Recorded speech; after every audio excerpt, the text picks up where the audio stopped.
another video.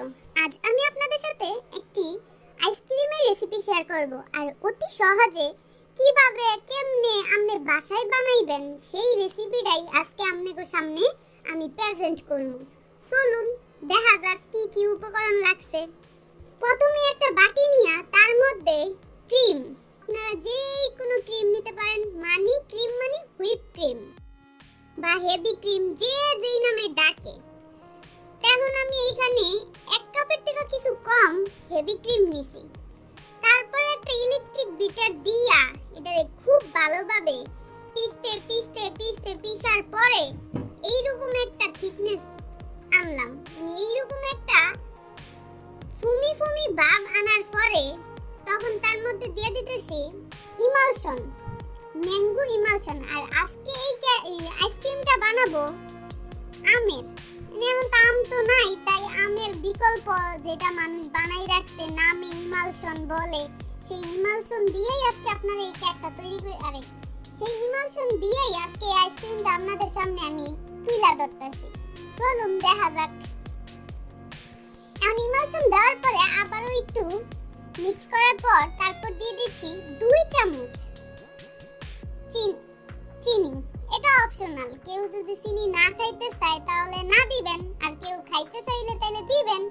এটা যার যার পছন্দ অনুযায়ী, বুঝলেন?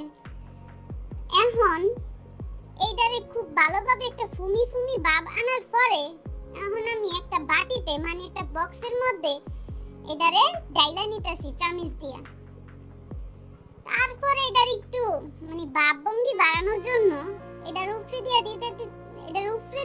দিতেছি কিছু ফুড কালার, কালার আর কি, যেটা মানুষ সুন্দর লাগা দেয়।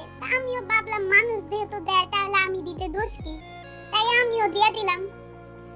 এখন এটা একটু বেগুনি কালার একটা ফুড কালার নিয়ে এটার মধ্যে গোসা লম্বা ভাবে একটু গ্লেজ বাড়ানোর লাগা, সুন্দর বাড়ানোর লাগা দিলাম। তারপরে এটার মুখটা মারার পরে ফুল একদিনের লাগা এটারে রাখা দিলাম ডিপ ফ্রিজে। আপনারা চাইলে 2 দিনও রাখতে পারেন বা 4 দিনও রাখতে পারেন, এটা আপনাদের ব্যাপার। বাট আমার আর তর্সই নাই, আমি কোন সময় আইসক্রিম খাবো আমি 12 ঘন্টায় আপনার বের করে লাইছি। এই তো বের করার পর এইটারে একটা চামচ দিয়া সুন্দর করে বল বানাইয়া আপনাদের সামনে প্রেজেন্ট করলাম। মাগো মা, আইসক্রিম যে এত স্বাদ হইবার পারে আমি যদি না বানাইতাম আর না বানাইয়া খাইতাম তাইলে বুঝতেই পারতাম না। এই স্বাদের জিনিসটা এই গরমকালে উপভোগ করার লাগা আপনারাও বাসায় ট্রাই করে ফেলেন, দেখেন শরীরও ঠান্ডা থাকবো, মনও ঠান্ডা থাকবো। আজকে এই পর্যন্তই।